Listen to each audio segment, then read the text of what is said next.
Kumusta kayo dyan? Si Vino ito at welcome back ulit sa ating panibagong Facebook Recovery Tutorial.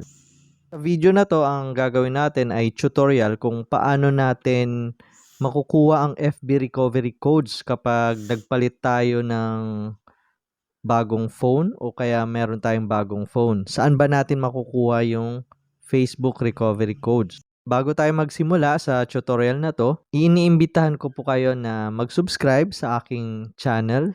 Libre po yan, nasa baba lang po ng video na to para tuloy-tuloy tayo sa ating mga ginagawang video tutorial.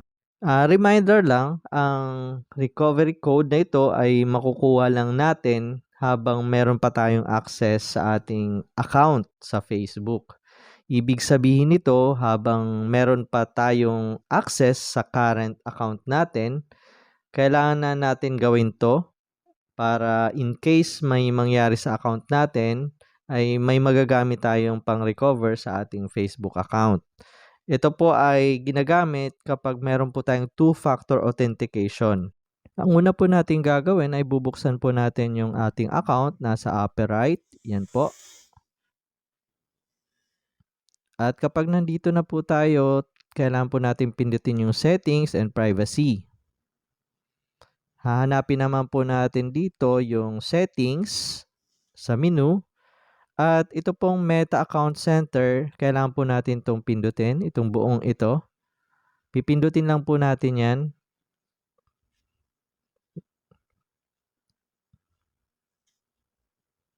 At kapag nandito na po tayo sa Account Center, ang pipindutin naman po natin, hahanapin po natin yung personal details.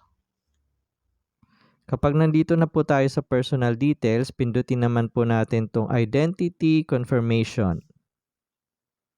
Kapag nandito na po tayo sa identity confirmation, pindutin naman po natin itong confirm your identity. Then, pindutin po natin itong protect your account na nasa baba.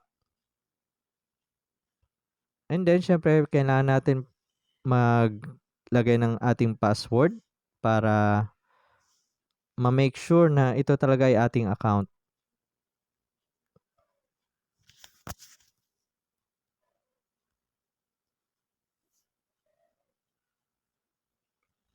Then, continue lang po tayo para makapasok na po tayo dito. Okay. Antayin po natin sa email natin yung code para ma-make sure na tayo talaga yung gumagamit. Ayan, nandito na po yung code. Kukopyahin lang po natin, highlight, and ipipaste lang po natin dito sa code ng FB.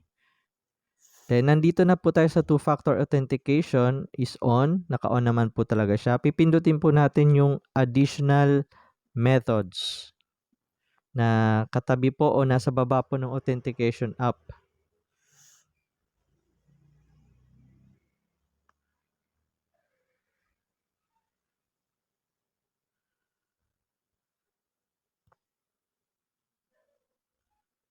And then po, makikita po natin dito sa additional methods, meron po yung tinatawag na recovery codes.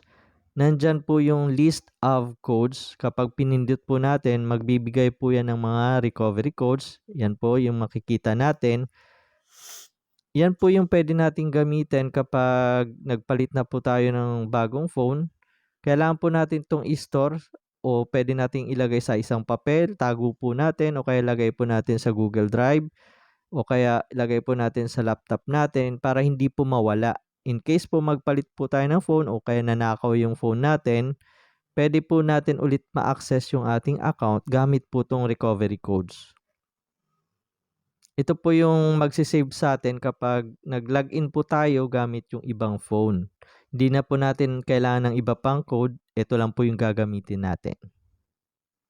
Kung may bago po kayong natutunan sa video na to, paki-like naman po ng video na to. Nasa baba po yung like at huwag nyo pong kalimutan mag-subscribe at i-hit yung notification bell para lagi kayong nanonotify ng ating mga bagong video. Salamat ulit sa susunod.